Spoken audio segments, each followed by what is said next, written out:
Hello, everyone, and welcome to the QT2 Systems podcast series, Why Mindset Matters in Endurance Sports and How a Coach Can Help You Navigate the Minefield. For the six-part series, we'd like to welcome QT2 owner and head coach Tim Snow. Welcome, Tim. How's it going, Ree? It's good. This is such an interesting topic. I know you and I have spent a few hours just talking about it and what a difference mindset makes in endurance sports. So I want to just start out because this was a series that you wanted to do. So can you explain a little why this was something that you wanted to spend some time talking about? Yeah, I think it just occurred to me to think of it like we talk about how important it is. And in many ways, mindset is I don't know if it's people say that nutrition is the fourth discipline in endurance sports. And perhaps mindset is maybe nutrition's the fifth discipline and mindset is the fourth discipline, such that some bike run the two through four. And it's something that over my years, 27-ish years in the sport now, and working in say 20 years of coaching, that I've seen so many times be either an enhancing factor for an athlete or I should say a limiting factor for an athlete. And I think so often we train the physical, and we try to protocol the nutrition, and kind of off over here or over there, kind of forgotten is the thing that's always there, always informing everything, which is the mindset of the athlete. Um, and so that's what really got me thinking about it in kind of a a, a, a deeper way. A few years ago now, I endeavored to write a couple of things about it, and it was really built around. We used to use the word in QT2 mental fitness, and that wasn't really. I didn't love the word, the terminology mental fitness, although I understand it. But I kind of like the idea of mindset, the way I think of mindset as being the lens through which you will tend to see the world, so to speak, or whatever's in front of you. How do you see that thing, whatever it may be, and really getting into um, understanding how that manifests in the brain and informs all of the decisions that you may or may not make. Okay, so I mean, when people think of triathlon or running or endurance cycling, it's about how much can I train? What am I supposed to do? What's the intensity? And how do I feel your body? But here you're talking about something, I mean, it's really different from that. And so why do you think that what the mind believes is so important? It's it sets the tone for everything, right? I think that a workout or a race or what have you, it just is what it is, and is so much of its success or failure or meeting expectations and not meeting expectations, maybe exceeding expectations, is in how you approach it. Um, and how you approach that thing, right? And that approach is really built into, it's in the mind. Um, and if I approach any situation from a negative angle, if I put my negative glasses on and approach a problem, I'm going to see it in primarily a negative way. And it's going to be extra challenging for me to see the positive versus if I put my positive glasses on. And I'm not saying that positive is necessarily better than negative, or that negative glasses are worse than positive glasses. But the glasses through which I see any any situation are going to very much define um, how I approach my solution to the problem, or even if am able to see a solution to the problem.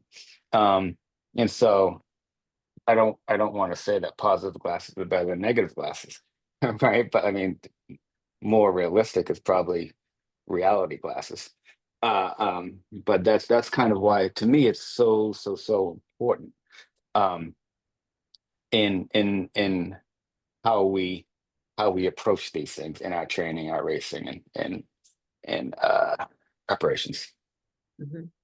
Yeah, I mean, working with athletes, you hear a lot of, we do endurance sports. So by definition, they're outdoor sports. And you hear something like, oh man, if it rains, I'm doomed. And well, you can't prevent it from raining or not, right? The negative glasses say, I'm doomed, it's over. The positive glasses could say, if it rains, this is how I'm going to change what I do and approach my Mhm. strategy, and then come out with a different outcome.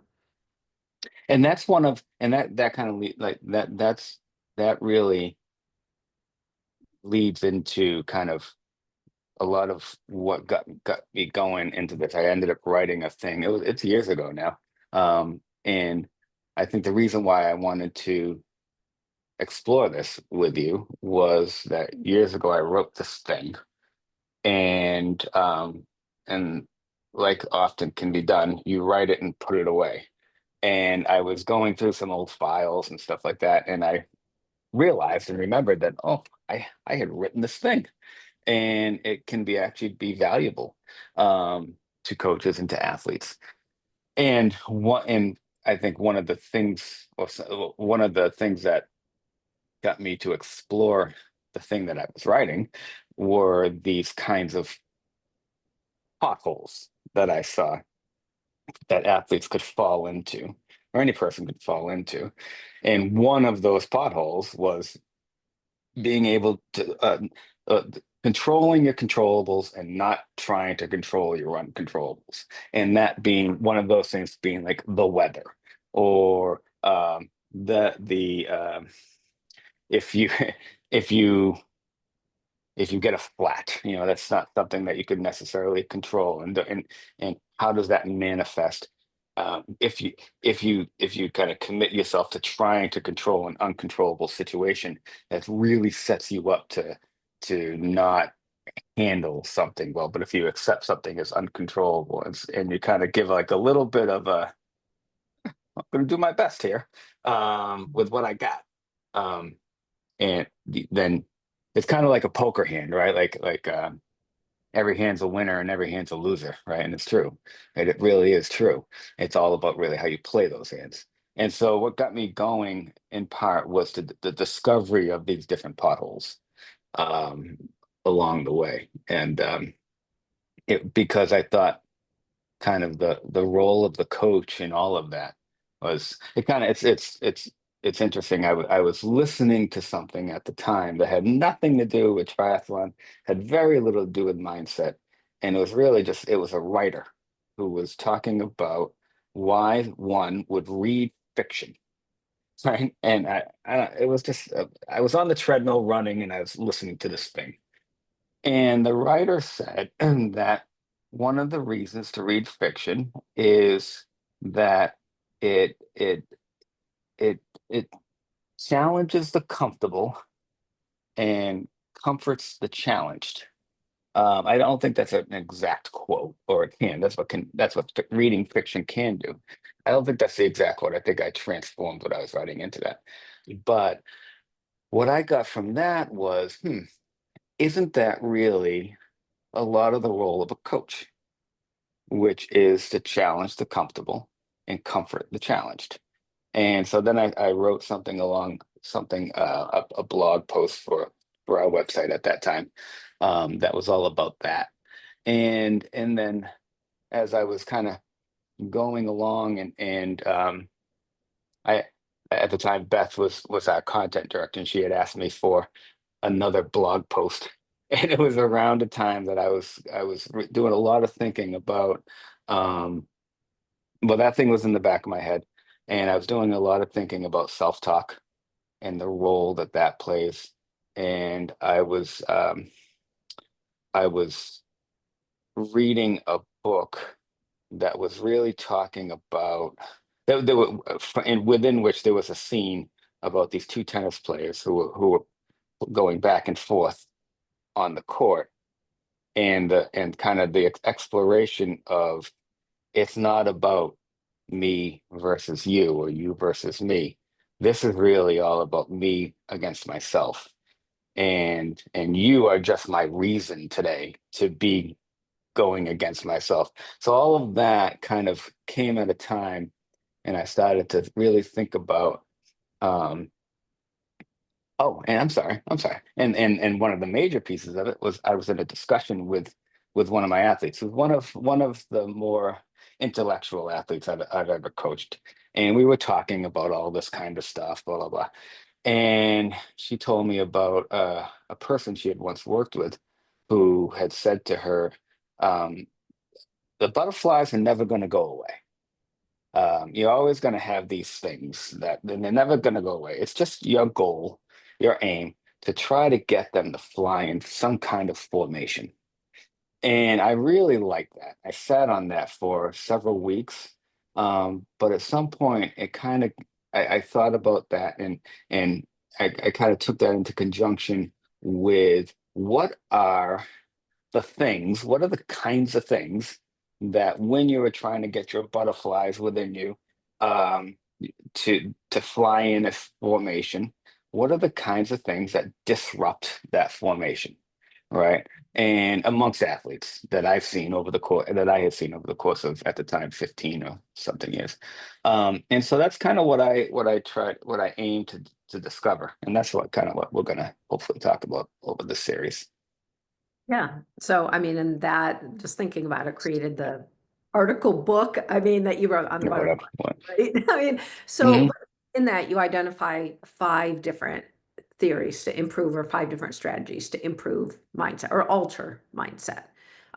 So maybe we can just very briefly talk about those. Each of them will be the subject of its own episode. So I think the first one that you mentioned there was setting and managing appropriate expectations. Can you just kind of just generally describe what that is?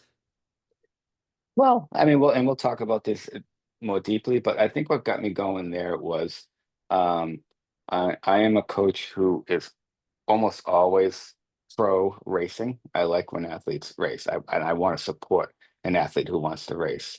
Um, but I think one of the potholes that I had seen at the time, and probably the reason why I wrote that, was that the athlete who wants to race and they're at a certain point in their training cycle, which is not in a place of PR nest, right? But they're going to hold themselves to a standard of PR, right? And so that's kind of really what the genesis of that particular section was. Um, yeah. That's one we see all the time. So I'm excited to get into that in the next episode. And then I'm just going to say what the next ones are, because we are going to dive into them. So the Mhm. second strategy was recognizing controllables and uncontrollables. And you hit on that a little bit up to now, and talk about what a controllable is, what an uncontrollable is, and maybe how you can control and come up with things that help with the uncontrollables. And then goal setting, managing a disappointing result when an athlete thinks that they had done everything right going into it and come out with a result that doesn't match their fitness, and how we handle that. And then coping visualization. And I think this is a pretty interesting one, because I think that you're going to talk about not only visualizing the great scenario, but visualizing all the things that could potentially go wrong, and how you address that when it comes time, if they come to pass on race day. Um, so Exactly. Exactly. And I think as we go through the series, it's going to we're going to be talking about like because I don't want it to be from a negative perspective, right? But we're going to be talking about potholes right? Places where people can get disrupted, right? And the point of it is to try to really work on becoming more aware of those things and see them before they get you, right? Right. So the aim of it is to be very positive, even though we're going to be talking about these kind of crappy instances, right? So Yeah, I mean, realities of endurance racing. I mean, from many years ago, I was coaching a beginner triathlon series and we had a really choppy day in the water. And one of the swimmers was like, I don't want to go in. I mean, it was practice swim. And I said, if it's like this on race day, are you going to swim? She said, yes. I said, then get in. I mean, hmm that was a physical way of practicing and overcoming, but we can mentally also do the same thing and visualize it's a hmm really hmm choppy day. How am I going to handle it? Because the answer may be, I'm going to say I'm not going to swim, or it could be, well, I'm going to do it, and this is how I'm going to overcome, that scenario. So yeah. thinking about it in advance. And then I think you talked a little just now about the role of the coach, because we're not just telling athletes, okay, think about your mindset. I mean, there is a strong role of a coach in helping the athlete work through those and being able to identify both the potholes and potential Oh ways yeah. to overcome the potholes. And to try and figure out, okay, where and how is this athlete, um, where are their strong points in all of this, and how do we exploit that, and use that to our advantage, and maybe bleed into other areas, and where are the weaknesses, where do we need to build some bridges, do some mitigation, um, with all of that. Those both of those things play hand in hand. It's not only about finding like the weak points in an athlete. It's also about finding the strong points and utilizing them, um, and then train that. Work on training that specifically, um, to because it's probably some of the biggest bang for our buck that we can get in performance. Um, we squeeze everything we can out of ourselves physically, we think, right? And so it behooves us to discover this other area, which over the course of many years, I, as a coach, have seen serve as limiting factors. Every once in a while, you see an athlete who they got it. They have just an excellent, maybe not every day, but most days they bring an excellent performance mindset. Or I should say, no, let me say that. Let me rephrase that. They bring an excellent mindset to the table that allows them to utilize their full performance potential. It doesn't lock them out of their physicality at all. Um, but but most often, um, it is probably the most limiting factor in an athlete. So Yeah, we I we agree. should look at that. Right. All right. So I think that we're going to wrap up the intro here. And then when we come back for the next one, we will talk about the first strategy, which is setting and managing appropriate expectations. It's good.